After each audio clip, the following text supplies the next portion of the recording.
नमस्कार मित्रों, आज भगवत गीता के 11वें अध्याय में श्री कृष्ण जी हमें बता रहे हैं कि परमात्मा सर्वव्यापी है, सर्वशक्तिमान है और सर्वस्य है। वह हर जगह है, हर चीज में है, हर क्षण में है। और जब हम इस सत्य को जान लेते हैं तो हमें कुछ भी असंभव नहीं लगता, हमें कुछ भी परिस्थिति भयावह नहीं लगती है। अब इस सत्य को अपने जीवन में उतारिए। सोचिए, जब आप किसी बड़ी मुसीबत में होते हैं, जब आपको लगता है कि जब सब कुछ खत्म हो गया है, तब आपको कोई रास्ता नहीं सूझता है, तब आप क्या करते हैं? आप घबरा जाते हैं, आप टूट जाते हैं, आप हार मान लेते हैं। आप समझ जाएंगे कि यह मुसीबत उसी परम सत्ता की योजना का हिस्सा है। यह संकट भी आपको कुछ सिखाने आया है। यह पीड़ा आपको तैयार कर रही है किसी बड़े उद्देश्य के लिए।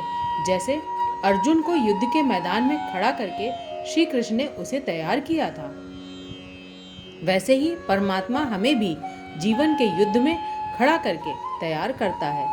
वह हमें मजबूत बनाता है, वह हमें जागरूक बनाता है, वह हमें निडर बनाता है। और जब हम यह समझ लेते हैं तो हम रोना बंद कर देते हैं, हम शिकायत करना बंद कर देते हैं, हम अपना धर्म निभाने लगते हैं, बिना यह सोचे कि परिणाम क्या होगा, बिना यह देखे कि सफलता मिलेगी या नहीं। यही कर्म योग है, यही आत्मा का दर्शन है, यही गीता का सार है। इसका एक पहलू और भी है, वह यह है कि परमात्मा केवल विराट नहीं है, वह सूक्ष्म भी है। वह केवल बाहर नहीं है, वह भीतर भी है। वह केवल शक्ति नहीं है, वह प्रेम भी है। अर्जुन ने जब विराट रूप देखा, मैं तो वह भयभीत हो गया, लेकिन जब श्री कृष्ण ने अपना मानवीय रूप धारण किया तो अर्जुन को शांति मिली, उसे राहत मिली, उसे सुकून मिला, क्योंकि उस रूप में प्रेम था, सहानुभूति थी, करुणा थी। यही परमात्मा का संतुलन है। यह विनाश भी है और रक्षक भी है। वह कठोर भी है और कोमल भी है। वह न्यायकर्ता भी है और प्रेमी भी है। और हमें दोनों को समझना होगा, दोनों को स्वीकार करना होगा। अगर हम केवल प्रेम को देखेंगे तो हम कमजोर हो जाएंगे, हम भावुक हो जाएंगे, हम अन्याय को सहने लगेंगे। और अगर हम केवल शक्ति को देखेंगे, ना तो हम कठोर हो जाएंगे, हम निर्दयी हो जाएंगे, हम क्रूर हो जाएंगे। लेकिन अगर हम दोनों को संतुलित रखेंगे तो हम पूर्ण हो जाएंगे। हम वैसे ही बन जाएंगे जैसे श्री कृष्ण थे, प्रेम भी, योद्धा भी, कोमल भी और दृढ़ भी, मुस्कुराते भी और लड़ते भी। यही आदर्श जीवन है, यही सच्चा योग है, यही गीता की शिक्षा है। कई बार लोग पूछते हैं कि विश्व रूप दर्शन का क्या महत्व है। अगर अर्जुन को केवल यह समझना था कि परमात्मा सर्वशक्तिमान है तो यह शब्दों में भी बताया जा सकता था। दर्शन की क्या जरूरत थी? यह सवाल सही है, लेकिन इसका जवाब भी गहरा है। देखिए, जब हम किसी की बात सुनते हैं तब तक हम हमारे दिमाग से सुनते हैं, लेकिन जब हम उसे अनुभव करते हैं तब वह हमारी आत्मा में उतर जाती है। शब्द भुलाए जा सकते हैं, लेकिन अनुभव कभी नहीं भुलाया जा सकता। अर्जुन ने 10 अध्यायों तक श्री कृष्ण की बातें सुनी, लेकिन उसके मन में तब भी संशय था, अब भी डर था। वह सोच रहा था कि कहीं मैं पाप तो नहीं कर रहा, कहीं मैं गलत तो नहीं कर रहा। लेकिन जब उसने विराट रूप देखा तो उसका सारा संशय मिट गया। उसे दिख गया कि यह युद्ध उसकी इच्छा से नहीं बल्कि समय की योजना से हो रहा है। यह विनाश हमारे हाथों से नहीं बल्कि काल के हाथों से हो रहा है। यह तो बस एक माध्यम है, एक साधन है। और यह समझ आते ही उसका बोझ हल्का हो गया, उसका मन शांत हो गया। उसने गांडीव उठा लिया, वह युद्ध के लिए तैयार हो गया, बिना किसी अपराध बोध के, बिना किसी पश्चाताप के। यही विश्व रूप दर्शन है, असली चमत्कार है। यह केवल एक दृश्य नहीं था, यह एक परिवर्तन था, यह एक जागरण था, यह एक मुक्ति थी। अब सोचिए कि आपके जीवन में कभी ना कभी ऐसा क्षण आया होगा जब आपको लगा होगा कि सब कुछ खत्म हो गया है, जब आपके जीवन में कोई रास्ता नहीं बचा हो, जब आपने महसूस किया हो कि अब सब कुछ बिखर गया है, और उसी वक्त अचानक किसी ने आपका हाथ थाम लिया, किसी ने आपको सहारा दिया हो, किसी ने आपको रास्ता दिखाया। और वह कौन था? वह कोई और नहीं बल्कि परमात्मा था, जो आपके भीतर बैठा है, जो हर पल आपके साथ बैठा है, जो आपको देख रहा है, जो आपको संभाल रहा है। विश्वरूप दर्शन हमें यही याद दिलाता है कि हम अकेले नहीं हैं। हमारे जीवन की डोर किसी और के हाथ में है, और वह हाथ इतना मजबूत है, इतना बड़ा है, इतना करुणामय है कि उसमें सारा ब्रह्मांड समा सकता है। फिर हमारी छोटी सी परेशानियों का क्या? लेकिन इसके लिए हमें विश्वास करना होगा, हमें समर्पित होना होगा, हमें अपने अहंकार को छोड़ना होगा, हमें यह मानना होगा कि हम सर्वज्ञ नहीं हैं, हम सर्वशक्तिमान नहीं हैं, हम केवल एक छोटे से मनुष्य हैं जो एक विशाल योजना का हिस्सा हैं। और जब हम यह मान लेते हैं तो जीवन आसान हो जाता है, चिंताएं कम हो जाती हैं, भय खत्म हो जाता है, क्योंकि हम जान जाते हैं कि हम सुरक्षित हैं, हम संभाले गए हैं, हम प्रेम किए गए हैं। विश्वरूप दर्शन योग में एक और सुंदर बात है, जब अर्जुन ने विराट रूप देखा तो उसने उसमें न केवल देवता और योद्धा को देखा, बल्कि सभी जीवों को देखा। पशु पक्षी, कीट पतंगे, पेड़ पौधे, नदियाँ, पहाड़, सब कुछ, पूरी सृष्टि उस एक रूप में समाई हुई थी। इसका मतलब क्या है? इसका मतलब यह है कि परमात्मा किसी एक में नहीं है, वह सब में है। वह केवल मंदिर में नहीं है, वह हर घर में है। वह केवल मूर्ति में नहीं है, वह हर प्राणी में है। वह केवल आकाश में नहीं है, वह हर कण में है।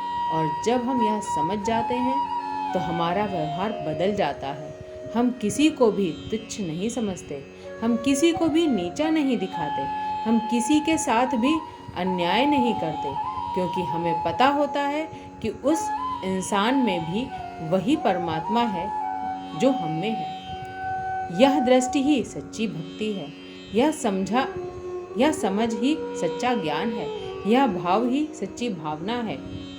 विश्वरूप दर्शन हमें सिखाता है कि हम सबका स्रोत एक है, हम सब एक चेतना के अंश हैं, हम सब एक ही ऊर्जा के विभिन्न रूप हैं। और इसलिए जब हम किसी को दुख देते हैं हम खुद दुखी हो जाते हैं, और जब हम किसी को प्रेम करते हैं तो हम खुद ही प्रेम कर रहे होते हैं। यह सिद्धांत वेदांत का सार है, यह गीता का परम संदेश है। अब जरा ठहर कर अपने भीतर झांकिए, अपने मन में उतरिए और खुद से पूछिए, क्या मैंने कभी परमात्मा को महसूस किया है? क्या मैंने कभी उस विराट उपस्थिति को पहचाना है? शायद आपका जवाब होगा नहीं, मुझे तो कभी कुछ नहीं दिखा, मुझे तो कभी कोई अनुभव नहीं हुआ। लेकिन क्या यह सच है? सोचिए, जब कभी आप प्रकृति के बीच खड़े होते हैं, जब आप पहाड़ों को देखते हैं, समुद्र को देखते हैं, आकाश को देखते हैं, तो आपको कुछ महसूस नहीं होता? एक विस्मय, एक शांति, एक ठहराव। वह अनुभूति ही विराट की झलक है, वह खामोशी ही परमात्मा का स्पर्श है। फिर जब कभी आप किसी प्रियजन को देखते हैं, अपनी माँ को, अपने बच्चों को, अपने साथी को, और आपका हृदय प्रेम से भर जाता है, तो वह प्रेम कहाँ से आता है? वह प्रेम उसी परमात्मा की देन है, वह प्रेम उसी विराट का एक अंश है। फिर जब कभी आप किसी मुश्किल से गुजरते हैं और आपको अचानक हिम्मत मिल जाती है, आपको अचानक रास्ता सूझ जाता है, तो वह हिम्मत कहाँ से आती है? वह रास्ता कौन दिखाता है? वह भी उसी परमात्मा का मार्गदर्शन है। वह भी उसी विराट की कृपा है। विश्वरूप दर्शन केवल अर्जुन को नहीं हुआ था, वह हर पल, हर जगह, हर इंसान के बीच में हो रहा है। बस हमें आंखें खोलनी है, हमें दिल खोलना है, हमें विश्वास करना है। गीता के इस अध्याय में एक महत्वपूर्ण बात कही गई है। श्री कृष्ण कहते हैं, अर्जुन, इस विराट रूप को न वेद पढ़कर देखा जा सकता है, न तपस्या करके, न दान देकर, न यज्ञ करके। यह रूप केवल भक्ति से ही दिखता है, केवल प्रेम से ही दिखता है, केवल समर्पण से ही दिखता है। यह बात बहुत गहरी है। इसका मतलब है कि परमात्मा को पाने के लिए हमें बड़े बड़े कर्मकांड करने की जरूरत नहीं है, हमें मंदिरों में घंटों बैठने की जरूरत नहीं है, हमें उपवास रखने की, तीर्थ जाने की, माला जपने की जरूरत नहीं है। बस हमें प्रेम करने की जरूरत है, सच्चा, निस्वार्थ, शुद्ध प्रेम, अपने भीतर से, अपने हृदय से, बिना किसी अपेक्षा के, बिना किसी शर्त के। जब हम इस तरह प्रेम करते हैं तो परमात्मा खुद हमारे पास चला आता है, वह खुद हमें दर्शन देता है, वह खुद हमें अपनाता है। यही भक्ति का मार्ग है, यही सरलतम मार्ग है, यही सबसे सुंदर मार्ग है। अर्जुन को यह समझ आ गया और बोला, हे प्रभु, अब मैं समझ गया, मैं आपका भक्त हूँ, मैं आपका दास हूँ, मैं आपके हाथ में एक साधन हूँ। आप जो कहें मैं वही करूँगा, आप जहाँ भेजेंगे वहाँ जाऊँगा, आप जो चाहेंगे मैं वही बनूँगा। और यही समर्पण था जिसकी श्री कृष्ण को तलाश थी, यही विश्वास था जो गीता की नींव थी, यही भक्ति थी जो मुक्ति का द्वार खोलती है। विश्वरूप दर्शन का सबसे बड़ा संदेश यह है कि जीवन में कुछ भी स्थायी नहीं है, न सुख न दुख, न रिश्ते न वस्तुएं। सब कुछ बदलता रहता है, सब कुछ बहता रहता है। जैसे नदी कहती है वैसे ही समय बहता है। और जब हम यह समझ लेते हैं, हम किसी चीज़ से चिपकते नहीं, हम किसी चीज़ के पीछे भागते नहीं, हम बस जीते हैं हर पल को पूरी तरह, हर अनुभव को पूरी गहराई से।